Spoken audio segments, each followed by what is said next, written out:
ప్రతిరోజు స్నానం చేయంగానే ఫస్ట్ తులసి కోటకైతే నీళ్లు పోసి సూర్య నమస్కారం అయితే చేసుకోవడం అలవాటైపోయిందండి.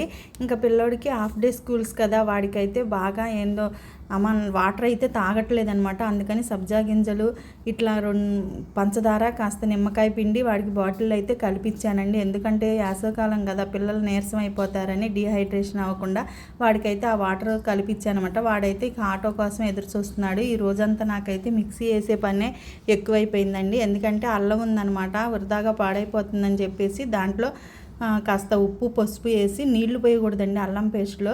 ఇట్లా అల్లం పేస్ట్లో నీళ్లు పోయకుండా ఇట్లా మెత్తగా చేసుకుని చక్కగా బాక్స్లో అయితే పెట్టుకుంటే ఓ 15 రోజుల దాకా మనకి నిలవైతే ఉంటుంది కదా. ఇక పైనుంచి పెట్టిన కొండలన్నీ బయటికి తీయాల్సిందే కదా, మనకి ఎండలు బాగా వస్తున్నాయండి. ఇంకా అందుకని కొండ అయితే తీసి చక్కగా మంచినీళ్ళు పెట్టి అక్కడ పెట్టానమాట. మాకైతే ఇక్కడ పెట్రోల్ కష్టాలు ఎక్కువైపోయినాయి, గ్యాస్ కూడా పెట్రోల్ అయితే దొరకట్లేదంట. అసలు చాలా ఇబ్బంది పడుతున్నారు. ఇంకా ఇందాక మామిడల్లం కడిగి బయట ఎండబెట్టుకున్నానండి. ఎందుకంటే మనం పొండిమిరకాయ పచ్చడిలో కాస్త మామిడల్లం కాస్త ఆవదం కూడా కలిపి పెట్టుకుంటే ఎప్పటికీ కలర్ అయితే మారిపోదనమాట. మరి మా గుంటూరు మిర్చి అంటే ఆ మాత్రం ఎర్రగా ఉంటుంది.